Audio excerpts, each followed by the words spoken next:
Uma saudação a todos. Meu nome é Emerson Borges. Sou bacharel em História e por mais de 20 anos fui ministro religioso. Sou escritor desse livro, A Bíblia sob Escrutínio. Sou o criador desse canal no YouTube, como também do Instagram, do site e da página no Facebook Deuses e Homens. E hoje vamos falar sobre as 12 evidências da inexistência de Deus. O argumento número 1 é: o gesto criador é inadmissível. O que você entende por criar? Para você aí que está vendo esse vídeo, o que é criar? Será que para você criar é tomar materiais diferentes, separados, mas que já existem, e valendo-se de princípios experimentados, aplicar certas regras conhecidas ali, aproximar esses materiais, agrupar, associar, ajustar para fazer alguma coisa deles? Para você criar é isso? Não é. Criar não é isso. Isso não é criar. Vou te dar um exemplo aqui. Podemos dizer que uma casa foi criada? Não. Uma casa não foi criada. Uma casa foi construída. Podemos dizer que um móvel, um guarda-roupa, uma estante, um móvel foi criado? Não. Um móvel não foi criado. Ele foi fabricado. Podemos dizer que um livro foi criado? Não. Essa não é a nomenclatura correta. Um livro ele foi composto e depois impresso. Então, pegar materiais que já existem e fazer qualquer coisa com eles não é criar. Então, na verdade, o que é criar? Bem, essa palavra criar, com toda franqueza, é até difícil a gente explicar isso, porque é como tentar explicar o inexplicável. É como tentar definir algo indefinível. Mas eu procurei aqui tentar passar para vocês, tentar definir essa expressão criar. Criar é tirar qualquer coisa do nada. Exatamente, é isso aí. Do nada, fazer coisas, fazer o todo. É formar o existente do não existente. Eu imagino que é impossível encontrar uma única pessoa dotada de razão que conceba e admita que do nada se pode tirar e fazer qualquer coisa. Vamos fazer uma suposição aqui. Um matemático, por exemplo. Procure o melhor matemático que existe e fale para ele calcular.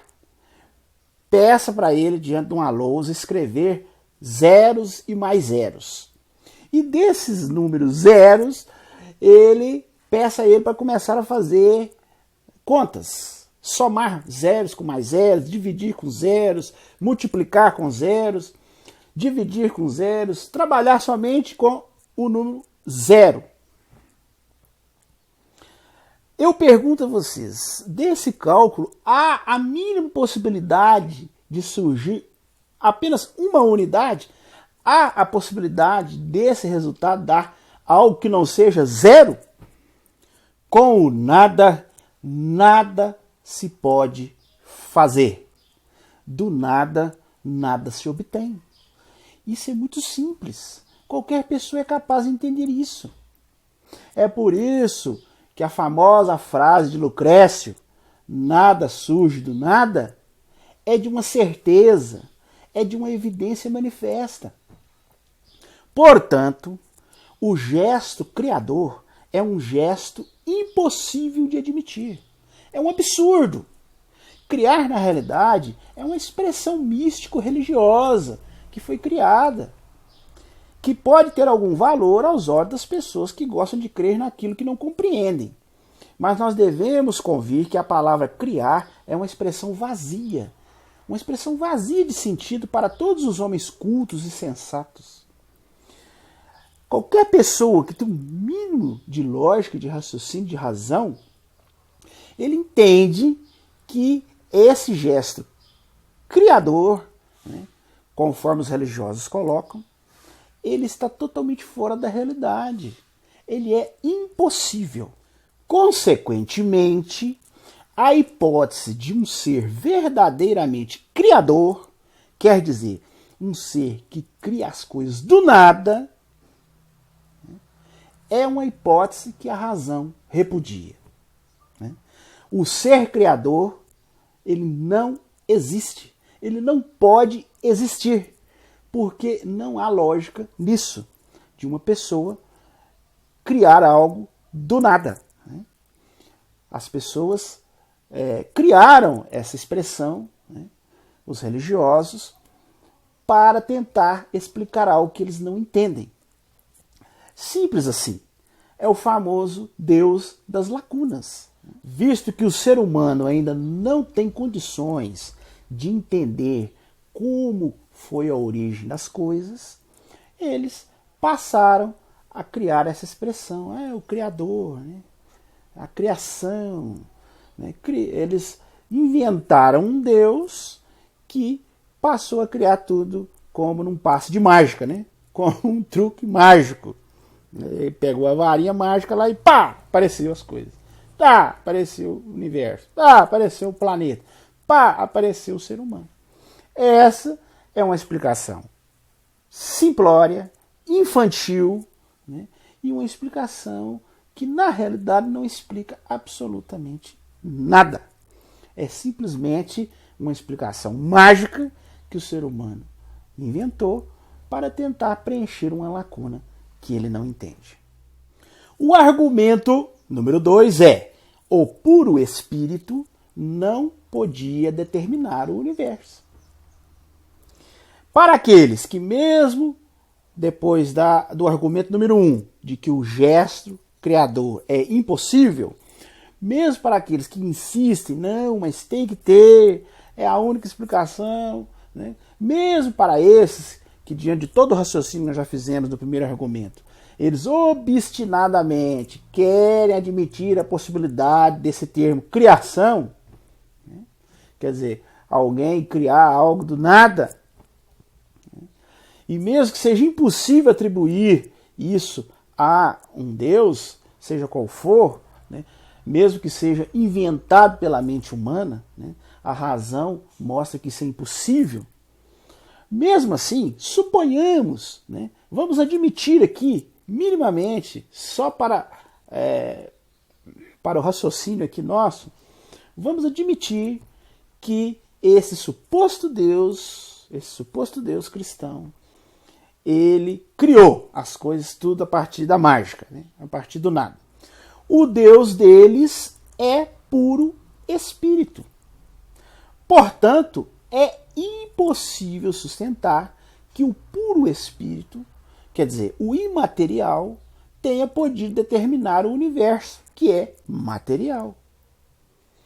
Eu falo isso porque o puro espírito ele está separado do universo por uma diferença enorme, abismal. Digo isso porque o puro espírito ele não está separado do universo por uma diferença de grau ou de quantidade, mas sim por uma diferença de natureza, de qualidade. De maneira que o puro espírito não é e nem pode ser uma ampliação do universo, assim como o universo não é e nem pode ser uma redução do puro espírito. Aqui a diferença não é somente uma distinção, é uma oposição. Oposição de natureza, essencial, fundamental, irredutível, absoluta. Entre o puro espírito e o universo, não há simplesmente um fosso mais ou menos largo ou profundo que possa diminuir ou que possa aumentar. Não, entre o puro espírito e o universo há um verdadeiro abismo de uma profundidade, de uma extensão tão imensas, que por tão colossais, não há nada, nem ninguém que possa diminuir esse fosso. Eu vou desafiar aqui qualquer filósofo como qualquer matemático, a estabelecer uma relação, qualquer que seja essa relação, né? Qualquer que seja essa relação, né? Principalmente a relação de causa e efeito, uma relação estreita, direta, entre o puro espírito e o universo. O puro espírito não suporta nenhuma aliança material. O puro espírito não tem forma, não tem corpo, não tem linha, não tem matéria, não tem proporções, não tem extensão, não tem dureza, não tem profundidade. O puro espírito não tem superfície, não tem volume, cor, som, densidade. Então eu pergunto a vocês aí, como admitir que o puro espírito tenha determinado o universo? Isso é impossível. A conclusão que nós chegamos é a seguinte. Nós vimos, no primeiro argumento, que a hipótese de um Deus verdadeiramente criador é inadmissível. Mas, se persistirmos nessa crença, né, de que houve um ser criador, nós não temos como conciliar um ser de puro espírito imaterial criando um universo material, porque são realmente coisas inconciliáveis. Mas, se os crentes continuam obstinados, afirmando que foi o seu Deus, que foi o Criador do universo, aí eu tenho que fazer mais algumas perguntas para vocês. Vamos supor que essa hipótese de Deus seja verdadeira. Então, onde se encontrava a matéria na sua origem, no seu princípio? De duas, uma. Ou a matéria estava fora de Deus, ou era o próprio Deus. A não ser que vocês queiram dar em um terceiro lugar. No primeiro caso, se a matéria estava fora de Deus, Deus não teve necessidade de criá-la, visto que ela já existia. E se ela coexistia com Deus, então ela estava concomitantemente com ele. Assim nós concluímos que Deus não é o Criador. No segundo caso, se a matéria não estava fora de Deus, ela encontrava-se no próprio Deus. E aí nós podemos chegar a duas conclusões. Primeira, que Deus não é puro espírito, porque encerrava em si uma partícula de matéria. E que partícula? No universo. A totalidade dos mundos materiais. Ou, na segunda hipótese, que Deus, encerrando em si própria matéria, não teve necessidade de criá-la, porque ela já existia. Assim, existindo a matéria, Deus não fez nada além do que retirá-la de onde ela estava. E neste caso, a criação deixa de ser um ato de verdadeira criação para se reduzir a um ato de exteriorização. E em ambos os casos, não existe criação em si. Porque se ele pega uma matéria que já existe, né, ele não está criando. Né? Ele está apenas pegando a matéria já existente e dando uma nova forma a ela. Assim como um homem pega materiais e constrói uma casa, né, ou um móvel. Então, em qualquer uma das opções que nós raciocinamos aqui, nós vemos que é impossível conceber que um ser, no caso Deus, que os religiosos consideram como puro espírito, possa ter criado um mundo material. O terceiro argumento é: o perfeito não pode produzir o imperfeito. Você pode chegar para qualquer religioso e perguntar: pode o imperfeito produzir algo perfeito? Com certeza eles vão responder sem vacilar: não, o imperfeito não pode produzir algo perfeito. Pelas mesmas razões e com a mesma força de exatidão, eu posso afirmar também que o perfeito não pode produzir o imperfeito. E ainda mais, entre o perfeito e o imperfeito, não é somente uma diferença de grau, de quantidade, mas uma diferença de qualidade, de natureza. Uma oposição essencial, fundamental, irredutível, absoluta. E mais ainda, entre o perfeito e o imperfeito, não há somente um fosso, né, mas um abismo enorme, né, um abismo colossal. O perfeito ele é absoluto, o imperfeito é relativo. Em presença do perfeito, que é tudo, o relativo, o contingente não é nada. Em presença do perfeito, o relativo não tem valor, ele não existe. E nem o talento de um matemático e nem o gênio de um filósofo serão capazes de estabelecer uma relação entre o relativo e o absoluto. Principalmente na questão da causa e efeito. Né? Não há como, nessa questão da causa e efeito, a causa ser perfeita e ter um efeito imperfeito. Assim como também é impossível a causa ser imperfeita e ter um efeito perfeito. Essas duas coisas não podem andar, né, em concomitância. Portanto, é impossível que o perfeito tenha determinado o imperfeito. Isso é muito simples de entender. Né? E também nós temos que entender que há uma ligação muito grande, direta, fatal, até mesmo matemática, entre uma obra e seu autor. Né? Por exemplo, se você pega um texto escrito, uma obra escrita, e você percebe ali, né, que aquele texto é mal redigido, que tem muitos erros de ortografia, as frases são mal construídas, o estilo é pobre, frouxo, as ideias são rasas e banais, os conhecimentos são inexatos. Então, a coisa mais óbvia é que você vai chegar à conclusão de que o escritor é muito ruim. Né?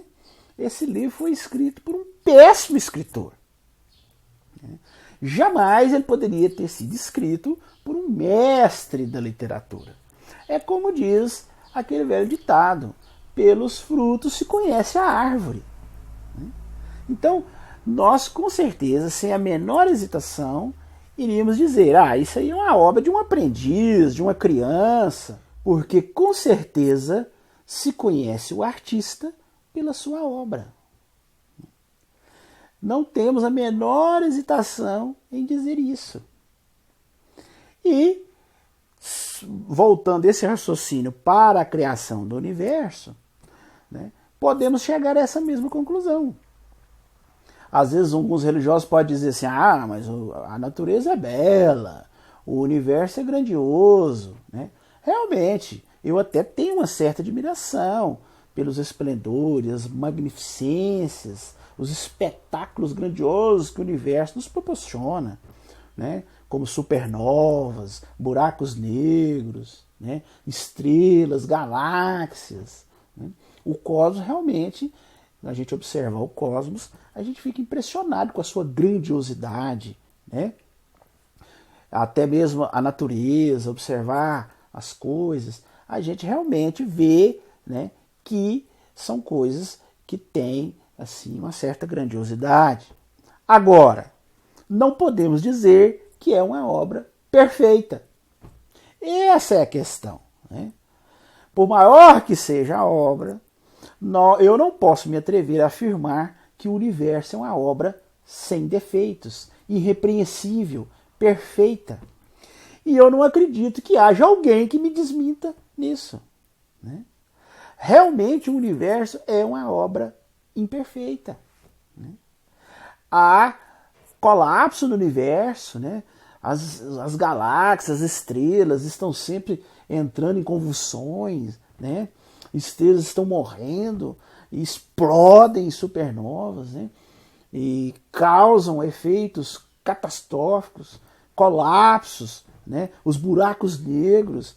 Né? O universo é um ambiente extremamente hostil para a vida. Né? O ser humano, até aqui mesmo no nosso planeta, o nosso planeta ele é extremamente hostil para a vida. Nós convivemos com furacões, maremotos, terremotos, erupções vulcânicas. Né? Nós estamos num planeta que ele está, o seu interior é todo, né, de larva derretida, né, em temperaturas altíssimas. Né? E estamos aqui na superfície que houve o resfriamento através de milhões de anos.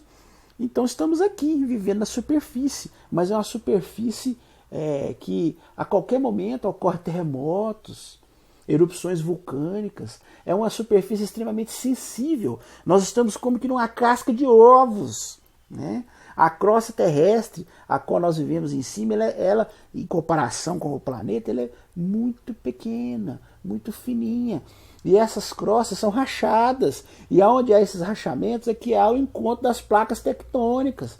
E essas placas tectônicas, quando elas, né, colidem uma com as outras, provocam esses terremotos, né? Esses terremotos que matam, né, milhares de pessoas. Principalmente quando coincide de ocorrer esses terremotos em lugares onde há muitas pessoas, né, morando em prédios. Então aqui desaba tudo, destrói tudo. Né? Erupções vulcânicas, de uma hora para outra vulcões entram em erupção e começam a expelir aquelas larvas do interior da terra, e aquilo começa, né, a matar as pessoas ali em volta. Né? A larva começa a queimar as pessoas, o gás tóxico começa a matar as pessoas. Né? A Terra, nos seus milhões de anos, já teve várias extinções em massa. Né? Vez por outra, de milhões e milhões de anos aí, né, vem aí asteroides, se chocam a Terra, como foi quando os dinossauros foram extintos há 70 milhões de anos atrás. Né? E causam, né, uma devastação enorme no planeta. Né? Então, nós estamos aí num universo hostil, né? Você vê que até mesmo aqui no planeta, né, 70% do planeta ele não é apropriado para o ser humano morar, né? Porque 70% são de água, né? São mares, são oceanos, e o ser humano não tem condições de viver debaixo d'água. Né? Então nós vivemos apenas em 30%, que é terra, e mesmo assim há lugares que a vida é extremamente difícil, como nos polos, onde as temperaturas são muito baixas, né? Aquele gelo que dificulta demais a vida do ser humano. Tem os desertos, onde há aquele calor tremendo, onde não há água. Né? Então, quer dizer, há algumas regiões específicas onde o ser humano tem condições de viver. E mesmo assim ainda corre o risco de vir um asteroide aí, né, louco, e chocar com a Terra e causar uma extinção total da raça humana, assim como houve a extinção dos dinossauros. Então, dizer que a criação é perfeita, né? Além de tudo isso, a gente vê na própria biologia, né, as deformações genéticas, pessoa que nasce grudada uma na outra, pessoa que nasce deformada, pessoas, né, essas doenças, vírus, bactérias. Né? Você vê que o ser humano ele é um ser vivo que luta para sobreviver de diversas coisas. Né? Então, chamar isso de perfeição, né, eu creio que nenhuma pessoa que tem um mínimo de raciocínio, de razão, pode chegar a essa conclusão. Portanto, se a criação é imperfeita, a conclusão óbvia é que o Criador também é imperfeito. E como nós vimos aqui, o universo é imperfeito. Né? E se ele é imperfeito, isso, se nós formos, né, tentar partir para o raciocínio de que há um Criador, ele também é imperfeito. Não há como fugir disso. Não há como fugir desse raciocínio lógico. Então, de duas uma. Ou Deus não é o Criador do universo, ou, se ele é o Criador do universo, ele é imperfeito. Tá vendo aí, religiosos? Aí nós temos que chegar à conclusão que o seu Deus é imperfeito. Não há como fugir desse raciocínio. Por quê? O perfeito não pode determinar o imperfeito. Bom, nós analisamos aqui 3 argumentos, não é isso? Hoje. E nós vamos parar por aqui, para o vídeo não ficar muito grande, né? E na semana que vem nós vamos analisar mais alguns argumentos, ok? E se você chegou até aqui, é porque gostou do vídeo. Então não esqueça de dar o joinha aí no nosso vídeo. Estoure esse like aí para nós. Né? Comente o que você achou. Né? Compartilhe com seus contatos. se inscreva em nosso canal, né? Dá o clique aí no quadradinho aqui, ó, que fica aqui do lado, e se inscreva em nosso canal. E não se esqueça de acionar o sininho de notificações. E se você quiser assistir os outros vídeos da série que nós já fizemos, eu sempre deixo os links dos outros vídeos que nós já fizemos. Nós já fizemos mais de 40 vídeos sobre diversos assuntos. Então, os links estão aqui, é só você acessar. E se você desejar adquirir o meu livro, A Bíblia sob Escrutínio, eu também sempre deixo na descrição dos vídeos os links aonde você pode adquirir o meu livro. Os maiores sites de venda de livros online aí tem o meu livro.